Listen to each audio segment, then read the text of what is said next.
Like, I'm driving up there, and I look and I see a giant highway billboard, and on the billboard it has a picture of a teenager, and it says on the sign, "Killed, walking home, don't drink and drive." I don't know, seems a lot safer than walking.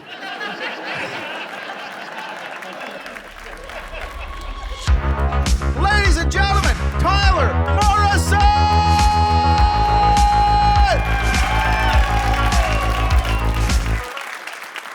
This is a place where time isn't measured in seconds, minutes, or hours. It's measured in beer. For example, when I call a cab company, I'm not like, "Hey, be here in 15 minutes. No, I'm like, "Hey, be here in 3 beers. And in 15 minutes, that cab driver will show up after he's had those 3 beers. Oh my God. Yeah, it's so great to be back doing stand-up comedy. And like the second this whole pandemic thing ended, I was like so excited. I celebrated a little too hard. Got so wasted that I puked in a pool. It was an Uber pool. Just great to be around groups of strangers again, you know? But that's the thing, like, I don't trust Uber at all, right? I don't trust Uber. Sounds a little too German to me, you know? And we all know what happened the last time the Germans were responsible for transporting large groups of people. They didn't get to where they wanted to go. We don't have Uber here at all. We just got a fat chick who doesn't drink.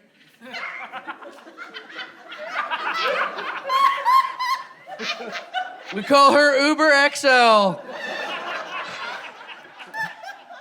Or sometimes we go by her original nickname, Uber Eats.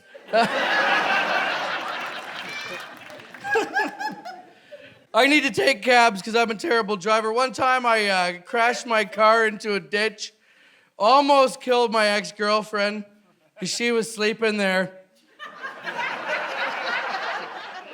Yeah, they don't call me Ditch Pig Daryl for nothing. Yeah, it wasn't just the tires squealing that night. That's like when you know that your alcoholism has spiraled dangerously out of control, when you wake up one morning in a ditch and realize your family has given you a blanket. It's gone too far. And listen, like, I don't make fun of people who are homeless. I don't do that anymore. Not. If you've seen any of my other comedy, I don't do that anymore. No, like, I always donate to the homeless. I try my best to contribute. Like, there's this one dude, I always give him money every time I see him. And like last week, I was upset because I came outside the convenience store and I realized I didn't have any change. So me being a good guy, I go back in to the convenience store, to the ATM machine, take out $20. Best blowjob I ever got in my life.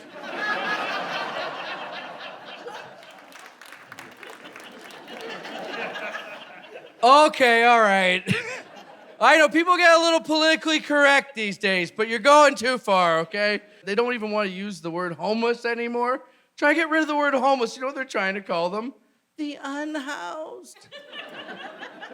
The unhoused. What are we doing here? I mean, sure, it makes me feel better about myself, you know? Like, I'm driving along, I'm like, oh, check out that unhoused piece of shit. Where are my true crime girls at? Let me hear ya. Oh, I knew we'd have some. God bless you for loving true crime, ladies, because, guys, we love committing it. And listen, I know this may be an unpopular opinion, much like all my opinions, but I think like the Zodiac killer would be a whole lot cooler if he exclusively only killed chicks who believed in astrology.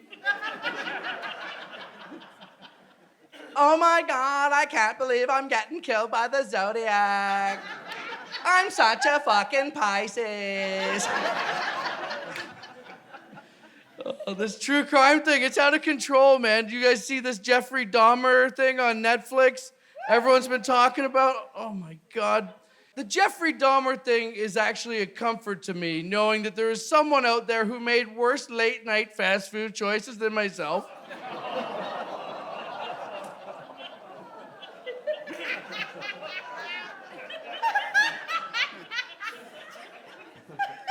Like, I'll be honest, I'm a bad alcoholic for sure, right? But fast food is my #1 vice. I knew I hit rock bottom a couple weeks ago. I was sitting in the parking lot at McDonald's and I got recognized by a seagull. That's a low moment. And it was the fat one too. I see his eyes darting over at me. He starts signaling to his buddies. He's like, hey, everyone, come quick.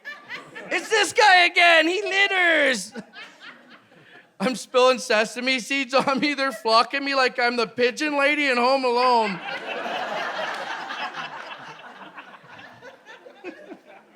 Oh my God. And my wife, she shames me for the fast food all the time. Like, she's on top of me for it. Like, I would rather get caught cheating on my wife than get caught cheating on my diet. Like, I come home from anywhere, she's standing in the driveway immediately. She's out there scanning the car like she's CSI Miami. Looks like there's a lot of bird shit on the car. Were you at Mickey D's again? It's like, no, babe, I was banging a chick at the beach.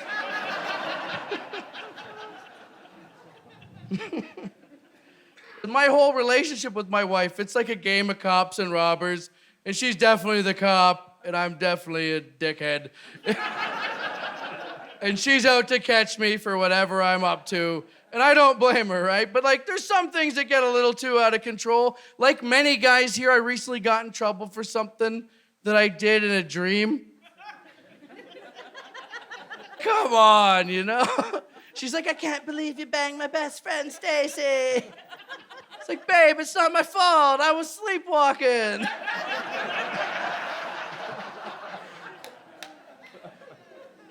But seriously, I don't know how you can sleep next to me and look at me like, oh, this guy's pulling trim on the sly for sure. Like, I got sleep apnea. There is nothing that I'm doing right. Like, if you don't have sleep apnea, if you don't know what sleep apnea is, let me describe it, okay? Sleep apnea is like waking up every morning with Lizzo sitting on your face as punishment for fat shaming in high school. Like, this guy is a gigantic douchebag. There's no way he's cheating on me.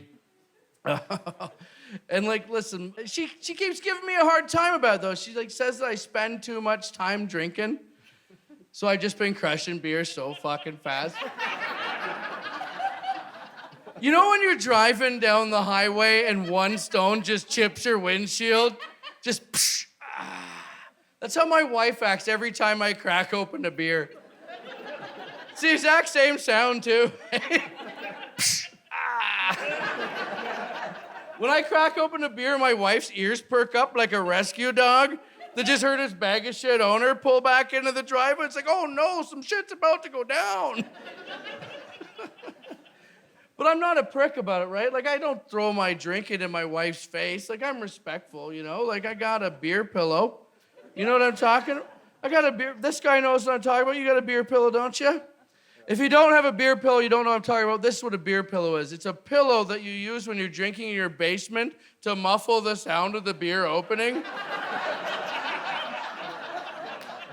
So your wife can't hear it upstairs? You're like an assassin in the night with a silencer. Just rocking silver bullets. You'd think my wife would extend the same courtesy to me, you know, every time she's sitting upstairs and the baby starts crying.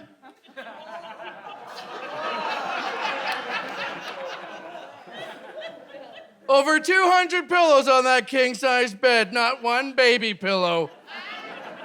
Show a little respect. I'm trying to drink and listen to Motley Crue. And then my third greatest vice that, you know, my wife, she thinks that I love my cell phone more than her, which isn't true, because I've smashed like 7 cell phones, and I'm still on wife number 1. But cell phones, to a degree, if you think about it, they can be better than wives, you know? Because when's the last time anyone ever cut off your wife for talking too much in 1 month? Hey, babe, sorry. You're out of minutes. You went over. Cell phones are better than babies, too. I hate to say it. I love babies, but cell phones are better than babies. When's the last time you could put a baby on airplane mode? There's a few I wanted to set to vibrate, eh? It won't stop shaking. It must be the turbulence. A lot of people, when their cell phone goes below 20%, they start getting a little anxiety. They gotta find the charger. Not me. I've been married for 10 years. The second that goes below 20% and starts flashing, I'm like, yeah, that's the countdown to freedom. That's about as much time as I have left to give a shit. Oh, because when you're married and your cell phone dies, for a brief moment of time, it's like your spouse is dead too. It's the only time in life you're truly free. And listen, my wife gives me shit about being on my phone all the time, but the second I go off the grid, all of a sudden, my phone's so important, right? Like when I come back on, it's like, oh, 46 missed calls. My wife must think I'm up to some outlandish shit.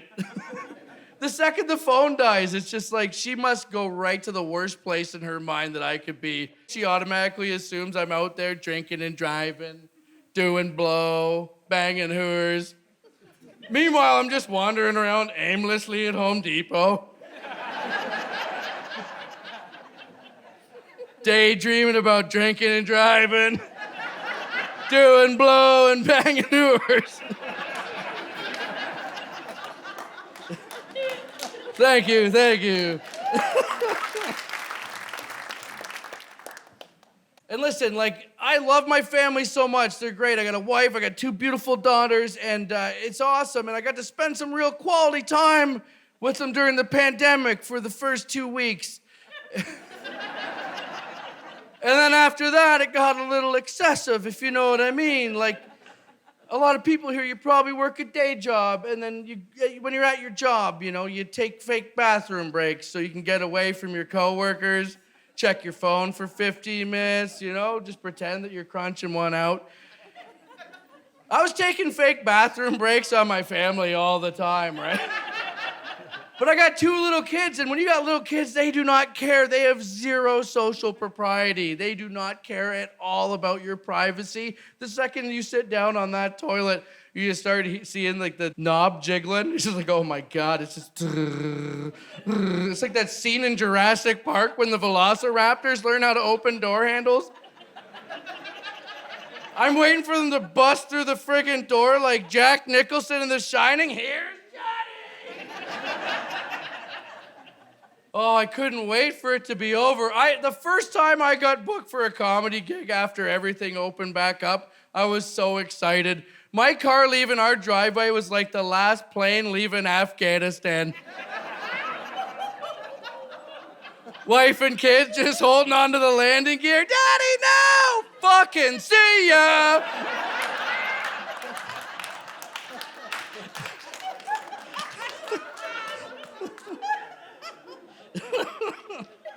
Oh. And listen, I love having 2 daughters. They're beautiful girls, and they're awesome. My one daughter, she's so sweet. She looks at me, and she goes, Daddy, can we go to the North Pole? I did have the heart to explain to her that I've been to the North Pole. It's actually a strip club in Fort St. John, BC. Yeah, last time Daddy went to the North Pole, Christmas almost didn't come that year. If you've never been to Fort St. John, BC, let me explain it to you, okay? It's about 17 hours north of Vancouver on the Alaskan Highway. The only way to make it to the North Pole is to get past all of the dead reindeer littering the highway. It is insane. And that's the thing that like bothers me about how dumb we are as a society, right? Like we hunt deer to keep the population down so they don't run into the highway and into the roads in front of our cars, right? But then the second it gets cold, what do? Cover every single road in salt. It's like, yeah, come on down to the Trans-Canada Salt Lick. to the buck and dough buffet. Like at this stage, salt on the roads is just cocaine for deer. They are addicted to it, man. It makes sense too, because what does every highway have? One giant white line. And a sign with a deer, followed by another sign that says how many kilos you're allowed to do. Like, no wonder deers freeze up when they see headlights coming, right? Like, when's the last time you walked in on someone doing cocaine at a party?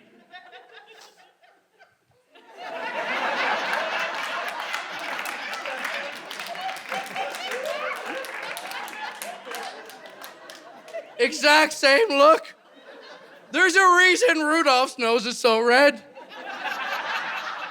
Because he's been up all night doing lines of chotch off of Bambi's tits at the North Pole.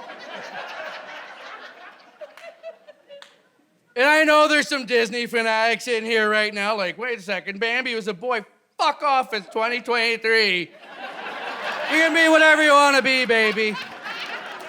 Be yourself. Be yourself. And listen, like I come from an old school household, but I remember when I was a kid, my sister and I, we were so excited. We were so excited because my dad took us to see Bambi on ice. And we were thrilled until he opened the freezer.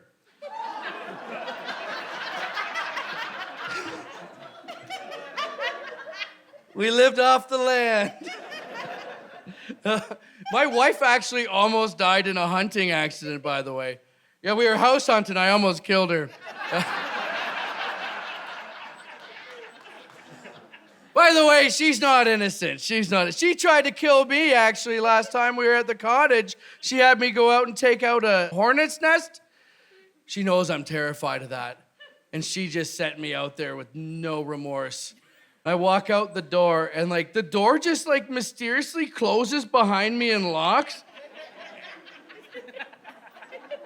And I look up and I see my wife standing ominously in the front window, looking like Kim Jong-un after he just ordered a hit on a family member. She's got my EpiPen clasped in her hands behind her back, like it's the pen I gave her to sign a prenup. But if you think about it, nothing has ever been brave about taking out a hornet's nest. Just the act alone is the most cowardly thing. It's like, yeah, we're gonna wait till it becomes dusk, then we're gonna wait till it gets a little bit darker, and everyone is sleeping. Then we're gonna go in, we're gonna kill their entire family. And how do we do it? Oh, we give you a can of one shot. That's what it's called. It says one shot, because that's all you've got. It might as well just say, good luck, asshole. And then when you hit that trigger and you shoot that nest, what do? You run away screaming like a little girl. Ah! Take that, motherfuckers!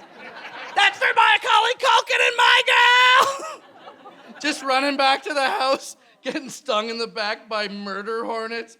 The door's locked. I'm just looking up. My wife's still standing there looking at me like Ivan Drago in Rocky IV.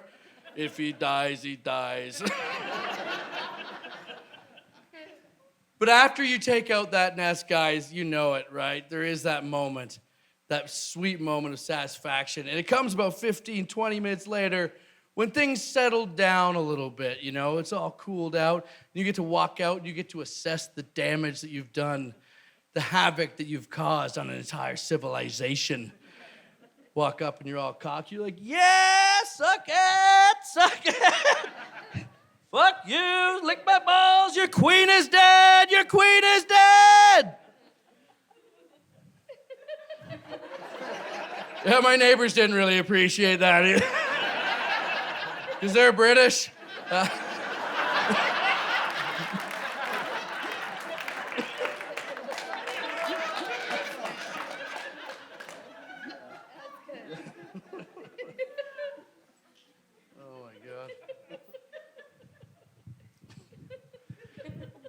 No, I love being a dad. I'll say this, though. I don't understand how come whenever my daughters go to a party and they come home covered in glitter, it's cute.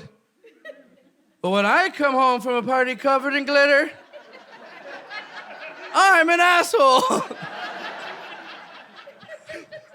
My kids come home from a party covered in glitter. It's like, where'd you get the glitter, baby? A princess? I come home covered in glitter. It's like, where'd you get that glitter, you piece of shit? Her name was Princess. And now that I got 2 daughters, people always ask me, they're like, oh, when they bring boys home, you know, what are you gonna do? Are you gonna be a jerk? And I'm like, yeah, of course I'm gonna be a prick, you know? Like, that's like a rite of passage. That's your job. You gotta be the enforcer. You're the front line of this, right? Like, if you got daughters, you have to establish some sort of like code of respect. And it's weird when you have daughters, because like, all of a sudden you just become this weird bouncer that's hanging around. You have an attractive daughter, you're just like Patrick Swayze in Roadhouse. Just kicking every Tom, Dick, and Harry off the street out of the bedroom. Can't let them get in there. But like, if you get an ugly daughter, yeah, that's light duty, baby. You're just chilling like a guard at Buckingham Palace. And the queen is dead. I'm gonna do it because I remember how many times they've cock-blocked me with their mom. Just coming in the bedroom in the middle of the night, Daddy, I had a bad dream. Oh, good thing you didn't come in here 15 minutes later. That bad dream almost got renewed into another season of Night Terrors. But like, I'm not one of these new school comics. You always hear them like, oh, I'm in therapy. They're always talking about their therapist like it's a badge of honor. I'm old school. I don't have a therapist. I put people in therapy. That's what I do. And sometimes when you do these shows, sometimes you do shows like this, the people that you're making fun of, they're sitting in the crowd and they're not happy. Like, I was doing a joke about little people one time, and I'm in Ottawa, and I look down, and there's a little midge sitting front row, just shaking her giant fucking head. She was pissed. She would have folded her arms if she could have.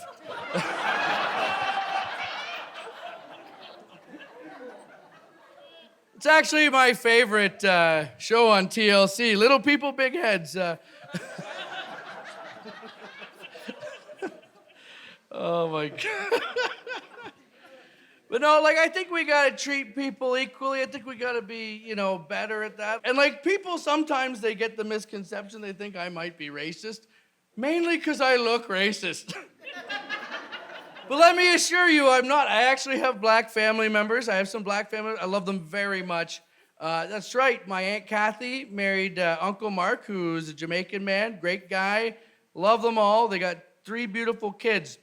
Now, my second favorite family reunion photo is Kathy, Mark, the 3 kids, everyone's smiling, and then they're surrounded by a sea of white faces, and everyone else is smiling too.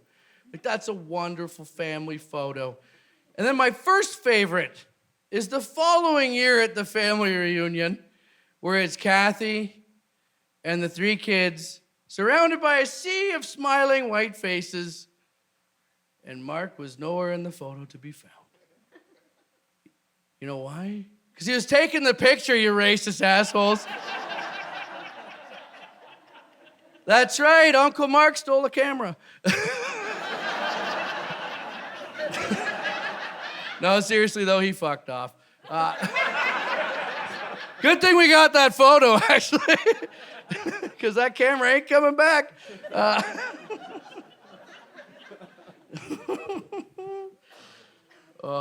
Now, sometimes you got to be careful what you put out into the world and what you do. Even on your own computer, you're not safe, guys. You got to be careful. I got an email recently from an internet hacker.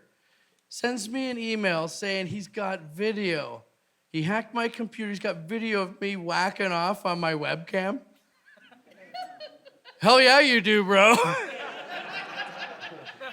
And he said if I don't send him $900, he's going to send that video to all my friends, family, and coworkers. Well, looks like Christmas cards are coming early this year.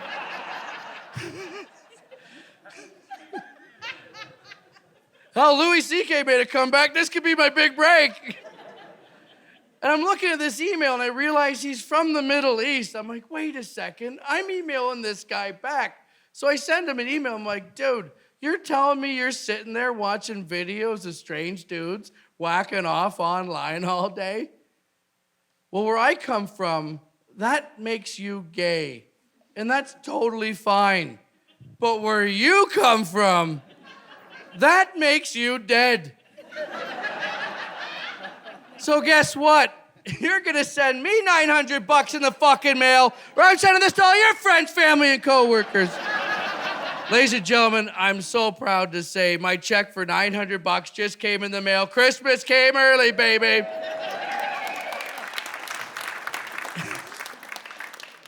But the thing is, like, when I go places, like, I don't even go anywhere without doing a cardigan count anymore. Like, if I go into a room and there's more than 5 cardigans, I know I'm fucked. Like, I know I'm behind enemy lines. I feel like I'm, like, at Starbucks trying to get my wife something. Like, it's never safe for a guy in there. Like, you ladies, you go to Starbucks, these white girls are in there, they look at you like you're trying to steal their healing crystals. Like, what is this outside entity doing here? Like, white girls love Starbucks. They love it almost as much as they love using the word trauma in a sentence.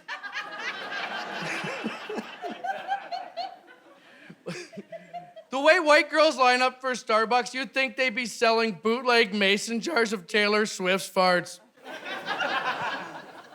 White girls line up for Starbucks like guys in my town line up at the bar to play the big buck hunter game. And that's how you know they ran out of money too, because you're about to hear something racist. And that's just from the barista named Karen. Listen, I'm not saying all baristas at Starbucks are named Karen. I'm just saying if you work at Starbucks, you have to have a lot of experience calling the cops on African-American men. Oh, fuck off. You're telling me it's not racist in that organization? Oh my, don't blame the baristas, by the way. Blame their boss, the Grande Wizard. This guy's got kids in Colombia on a plantation picking things in a hot field all day. Yeah, it's not just your lattes getting whipped at Starbucks, it's Colombian kids getting whipped a latte. Yeah, no one gives a shit about those Colombian kids, but you can sponsor African kids all day long. They're getting all that sponsorship drip. And for how much money? The price of a cup of Colombian coffee a day. These companies have gone way too woke, and they think that they're, like, doing something for themselves. It's not, like, it's coming back the other way, you know? Like, I was online, and I thought I sent a little innocent tweet out. I said something about curling are the hottest female athletes. I said something like that. And then I get a little tweet back from a company Twitter account that you may have heard of. Lululemon decided to join the fray. The official Lululemon account comes in. They're like, actually, we think that all female athletes are the hottest athletes. Like, oh, are we going to play this game, Lululemon? Why don't you hit me up next time I'm whacking off to the women's Bulgarian shot put team? Sometimes you just go too far, you know? The furthest, this is the most damaging one, I thought. This was ridiculous. I don't know if you remember this, was when Dodge trucks tried to put Martin Luther King's I Have a Dream speech into their Super Bowl commercial. Unbelievable. Can we all agree that's just a little off-brand? Martin Luther King didn't dodge anything. That's like putting JFK in a commercial for Coors Light. It's like, hey, John, catch a nice cold silver bullet, bro. Check his pulse, it's cold certified. But I love how sports are stepping up to the forefront. I think sports are doing a good job. They're stepping up, and what they're doing is, like, they're always paying respect to whoever the first athlete was that broke the color barrier. I think that's awesome. I just think that they should extend the exact same courtesy to whoever ends up being the last white athlete in every sport. It's like, hey, way to hang in there, brother. We see you. Good job, dude. I think that's too when, like, white people realized that, like, black people were dominating us in sports, was when, like, all these soccer moms started giving out participation trophies to all their shitty kids. It's like for 50 years, black kids weren't even allowed to participate. Now everyone gets a trophy just for participating. Can't beat them on the scoreboard? No more scoreboard. What's that? You got 61 points, Jamal? Too bad we don't keep score. It's gotten too far, though. You know what they're trying to do? They're trying to take dodgeball out of schools. No, they're trying to take dodgeball out of schools, which is insane. This is a real quote that I heard. This is a quote. This person said this. Dodgeball takes the power out of the hands of marginalized kids and places the power in the hands of bullies who use that power to hurt marginalized kids. You know who said that? Someone who needs to get drilled in the head by a fucking dodgeball.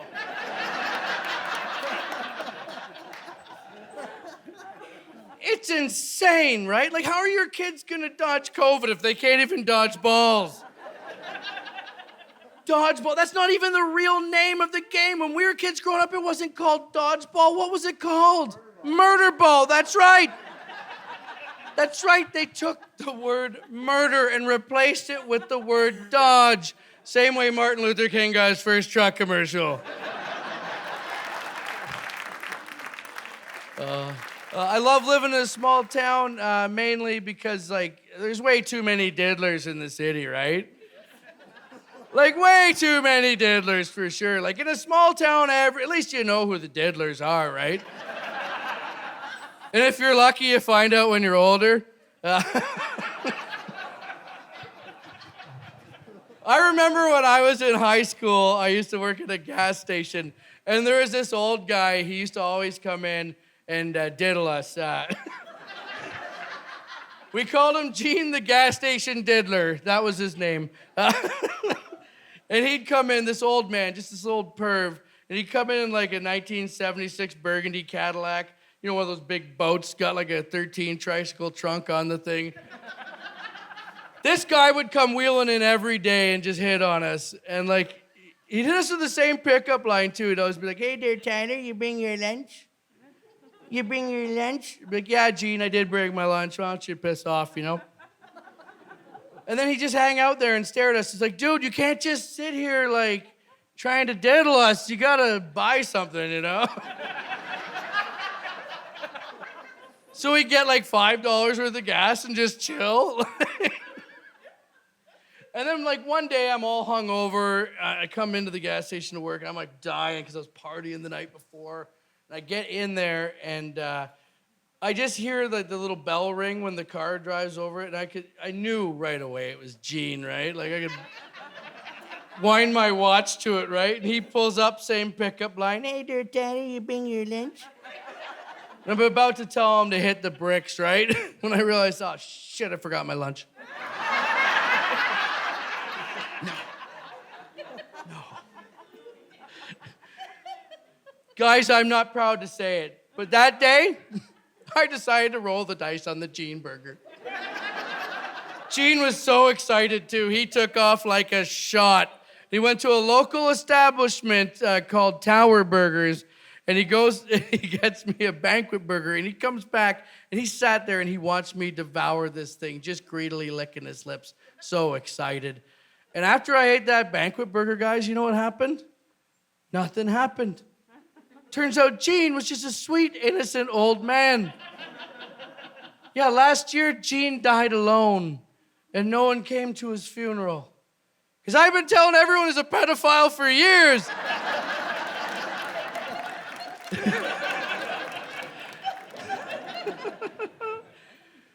No, sometimes you get these weird gigs. I was down in Las Vegas recently doing an event, I don't know if you've heard of it, it's called Skankfest. And it's a comedy festival. The Legion of Skanks podcast, they have like a whole thing, it's a whole festival. And we're down there and we go to the casino after and we're partying. And it's like late night and like my boys are with me. And we're sitting at the end of the bar holding court when we get flanked by these 4 black prostitutes. And like I didn't even realize that they were prostitutes at the time. I'm like, oh, it's Las Vegas. It must be a bachelorette party. The Real Housewives of Atlanta are getting a new member tomorrow. congratulations. And then they're like trying to get us to bite on a deal and no one's taking it because we're all good dudes, right? But like, because we're being funny, they hang around a little bit longer. And then these two guys come over, these like nerdy looking guys. They come walking over to me and they're like, excuse me, sir, are these your girls?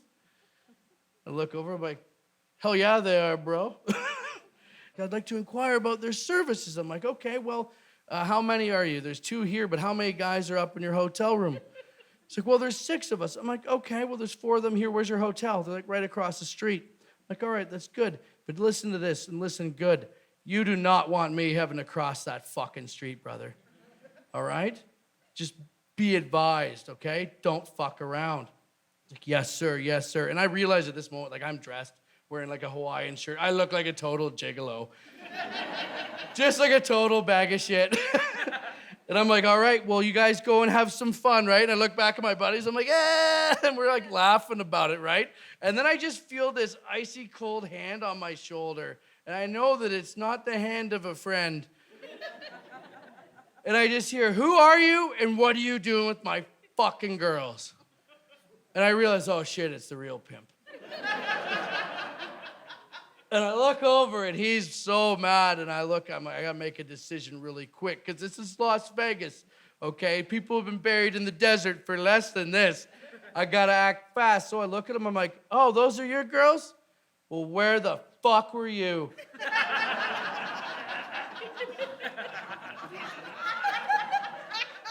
He looks at me, he's like, what? You heard me, where the fuck were you? We got these 2 fucking yo-yos trying to bring them up to a hotel. They got 6 dudes up there. No one's down here vetting this shit to make sure, A, it's a safe situation, and B, you're getting paid by every fucking guy in that room. The way I see it, I just did you a fucking favor, dog.